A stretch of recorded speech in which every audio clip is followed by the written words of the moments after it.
The Punic Wars were a series of conflicts involving the Roman and Carthaginian republics which lasted for over 100 years. The point of these conflicts was to see which of the two great powers was to be the master of the Western Mediterranean, and the size and scope was unlike anything previously seen before. According to historian Adrian Goldsworthy, the Punic Wars were, very likely, the largest wars to have ever taken place. These wars had people involved in the literal millions. The total amount of the human cost is unknown, but it goes well into the 7 digits. This is particularly incredible because we aren't talking about modern states or even fairly recent ones. What we're talking about is states that existed before the birth of Christ, and yet their conflicts would dwarf any European conflict for well over a millennia. The historical significance of the Punic Wars cannot be overstated. I believe I'm not spoiling anyone when I say who won the conflict, but spoiler alert, it was the Romans. And this victory would cement the Romans as the premier power on the Mediterranean. After the Punic Wars, the Seleucid Empire was the only state still capable of challenging the Romans, but only tangentially so. And when the two states did face each other, Rome won rather easily. Furthermore, with Rome cementing itself as the premier power in the Western Mediterranean, their culture would spread, and today much of the languages spoken in Western Europe are derived from the Latin. Much of the government institutions in the world today were influenced by the Roman Republic. The modern armies of today were influenced by the Roman army. Rome shaped history as a consequence of being the victor of the Punic Wars. But who exactly are the two powers involved in these conflicts? What kind of government are we talking about? What was their history? How did these two states develop? Before we begin covering the Punic Wars properly, this is what I'll be focusing on first, and in fact, this will be the purpose of this video.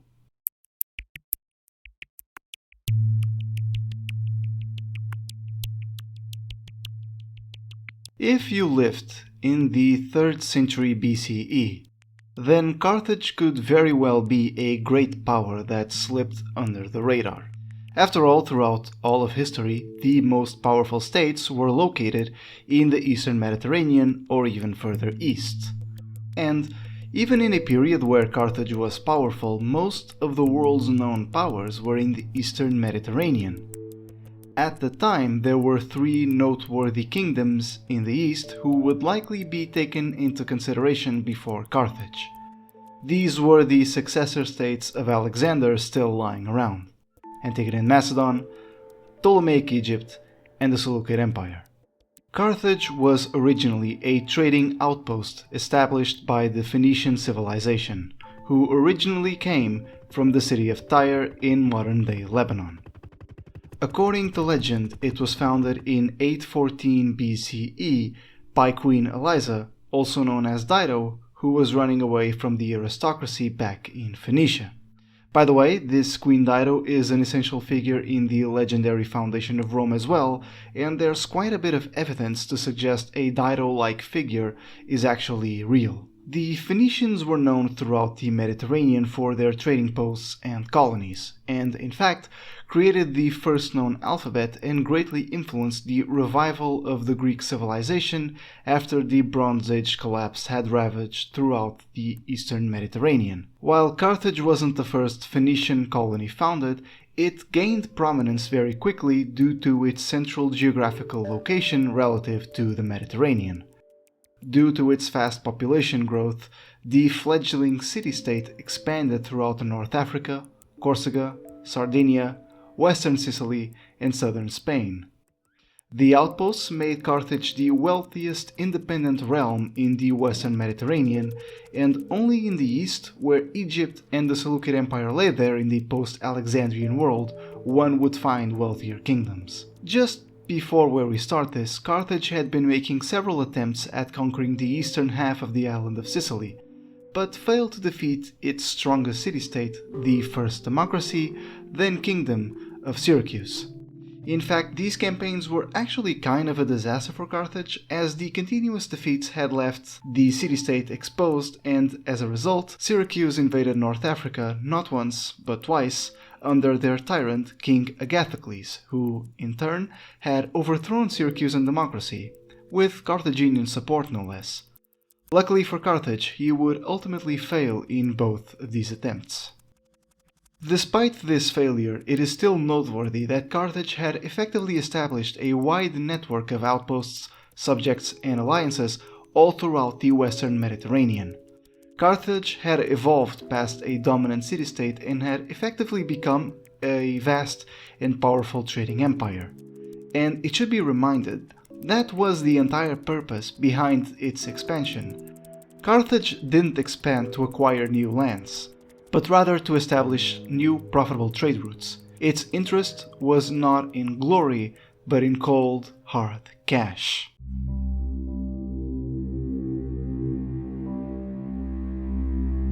While Carthage was originally a monarchy, it ended up becoming an oligarchic republic, led by their wealthiest. This republic had distinct similarities with the Roman.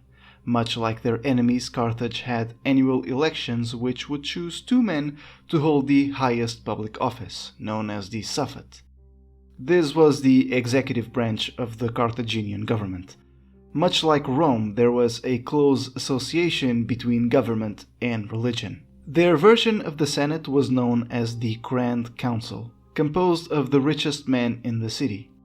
There were 30 permanent elders and 104 judges. You can see this council as the legislative branch of the Carthaginian government. As the membership was based off of wealth, it didn't matter if one had only recently acquired his wealth or if this wealth came from generations ago. The Popular Assembly's main role was to resolve issues between the Suffets and the Grand Council. In the cases of war, it was the Popular Assembly, not the Grand Council, who had prerogative to choose generals and admirals. These armies, while led by a Carthaginian citizen, were mostly composed of mercenaries.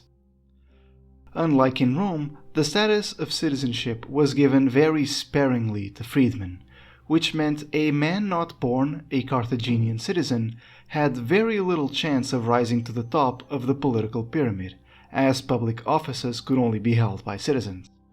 And the society emphasized trade rather than military endeavors. And speaking of military,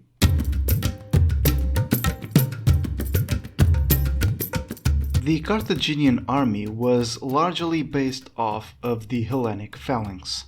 However, by the start of the Punic Wars, the phalanx as a military formation was losing its efficiency on the battlefield. So in order to compensate, Carthage also experimented with cataphract cavalry, elephants, and sighted chariots. A complete opposite of Rome, only a very small part of the army, its core, was composed of citizens, and usually these were only obliged to serve in a case of emergency where the home city was being attacked. Most of the fighting force of Carthage was composed of mercenaries, mostly Libyans, who often fulfilled several different roles ranging from skirmishers to infantry to cavalry, Numidians for cavalry, Spaniards as heavy infantry, Gauls, mostly infantry and small pockets of cavalry, and vassal kingdoms who supplied additional forces depending on the requirements based on the treaty signed. What we end up with in the case of the Carthaginian army is a really flexible and adaptable force that, while complex, could be used really effectively if it is in the hands of a really capable general. Keep this in mind, as it will be demonstrated a few times going forward. As a part of the Carthaginian military force, however, the army was secondary to what really mattered for Carthage.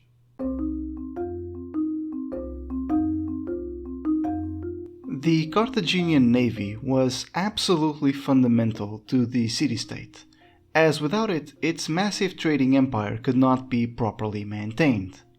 Its major functions were essentially to patrol over trading routes and ensuring the safety of its outposts. Unlike the army, the navy was composed of citizens, and unlike the small corps of citizen soldiers In the army, these sailors received excellent training. Indeed, when the Romans faced the Carthaginians at sea for the first few times, they suffered humiliating losses, in large part to the far superior Carthaginian experience. The very harbour of Carthage was a marvel of engineering and could house over 180 ships. With the strong government system, the establishment of its trading empire, and its strong army and navy, Carthage was almost unrivaled in the Western Mediterranean.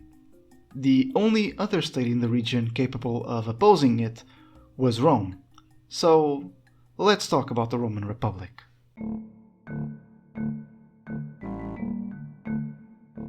Let's say you were somewhere in ancient Greece, alongside a group of intellectuals, and you were arguing about who was going to be the next dominant power in the known world. If your answer was a bunch of barbarians from the middle of Italy, you'd very likely be laughed out of the conversation. It's somewhat ironic that was exactly what ended up happening. According to myth, Rome was founded in the year of 753 BCE by the brothers Romulus and Remus, and, much like Carthage, was originally a monarchy. However, archaeological evidence points that Rome didn't actually become a city until the 6th century, as before that it was really just a bunch of different villages before they would coalesce together into one single city. Rome's rise to power was a relatively quick one compared to Carthage. Upon several battles with other Latin tribes, the Etruscan city of Veii and Oscan tribes, the year of 390 BCE would prove faithful to Rome, as during that year the Gauls descended down to Italy and sacked the city. From that moment onwards, Rome would dramatically change, as the ever-present stubbornness would become a part of the Roman character. No matter the cost, they would always be victorious. Throughout the 4th and 3rd century, Rome would expand rapidly, and all other cultural groups would fall to their banner. The Latin tribes were put down for good, the rich Etruscans to the north had their power and dominance over Italy destroyed, and the Samnites, their toughest opponent until Carthage, were finally conquered. It took 3 wars to defeat the Samnites for good. Though it is important to note that the Third Samnite War wasn't merely Rome versus Samnium, it was Rome and the Latins against every other major faction in the peninsula, with the exception of the Gauls in the north and the Greeks in the south. Nevertheless, the Romans were victorious. Rome had rapidly transitioned from a mere city-state into what was, in practice, a country. When the Latins were defeated, they were turned into Roman citizens, giving the state of Rome a significant populational boost. This was not a city-state dominating over the Italic peninsula. It was more like an entire cultural group. This gives me the opportunity to talk about a certain advantage Rome had over Carthage: the relationship with its subjects. Both Rome and Carthage led over a wide network of different peoples, but the Romans clearly had the healthier relations between the two. Carthage imposed tribute over many of its subjects, and these were often not very thrilled over the fact they were under the Carthaginian boot. Rome, on the other hand, did not impose tribute on those it defeated. Rather, those defeated by Rome were under the obligation of providing their master with men for upcoming wars, and in turn, Rome would be in charge of protecting them. Besides that, Rome kept the hands-off approach.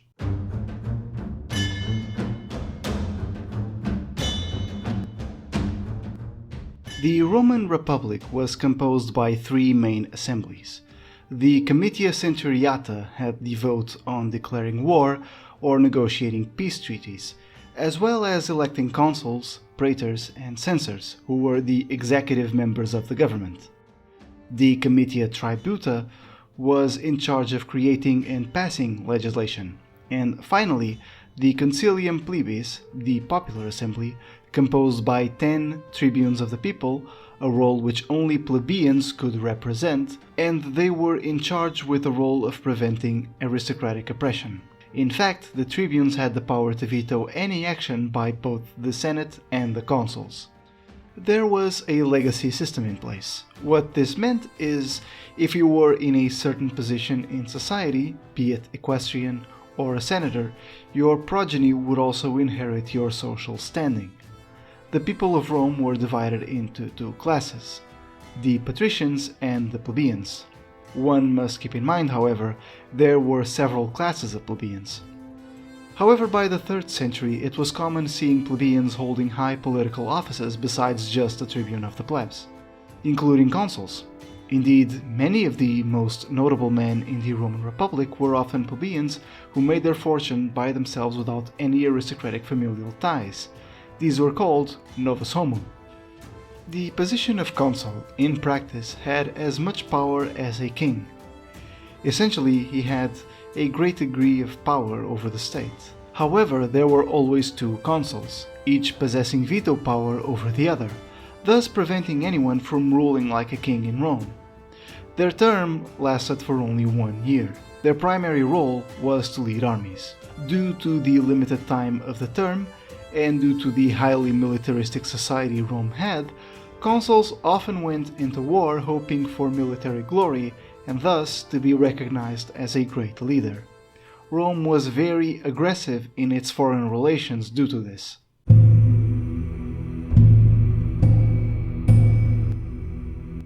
The Roman army was far more complex than the Carthaginian one. It was originally a hoplite army, similar to the ones in the Greek city-states. However, while it was conquering Italy, it transformed, particularly during the Samnite Wars. The Roman army changed from a short-term militia to a standing conscript army. Military laws and harsh discipline were introduced, making it larger and better trained. Often commanded by military tribunes, the high number of officers made for better tactical control while in battle with an enemy. The Romans held a reward and punishment system where, logically, soldiers would be rewarded if they did well and punished if they failed. The highest reward was the Corona Civica, which was given if one saved the life of a fellow citizen. However, the punishment system was draconian in its nature. If a legion failed, it had to face punishments such as decimation, where each 1 out of 10 soldiers is killed by the other 9/10, flogging, and if one was caught sleeping while on guard duty, he would receive the death sentence. The Roman camps, however, became very well organized. A regular Roman army was composed by 2 Roman legions and 2 auxiliary troops. In times of crisis, however, the army could be up to 4 legions of men. The Roman legion consisted of 3 lines of heavy infantry, each line composed by 10 maniples. The front line was the hastati, the younger, fresher, but less experienced men, often not even 20 years old. The second line was composed of the principes, the men with the ages in between 20 and 30 in the peak of their lives. The third and final line was composed of the triarii. These were the veterans, often thrown into the fight if a battle was not going well for the Romans. Each maniple held about 120 to 160 men. This was further divided into 2 centuries, each led by a centurion. The signifier held the standard of the maniple, and every 3 maniples made a cohort. The remaining troops were the velites and the equites. The velites were citizens too poor to afford the heavy infantry equipment, and thus could only provide to the state as a skirmisher force. The equites, on the other hand, were people from the equestrian class, the highest class of the plebeians, and so much wealthier in comparison.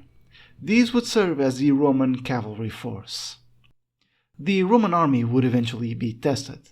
Ironically enough, though it seemed increasingly likely Rome and Carthage were to face each other on the battlefield, in a twist of irony, the actions of one man would delay hostilities between the two. In fact, Rome and Carthage temporarily even allied, and all due to a man we know as Pyrrhus of Epirus.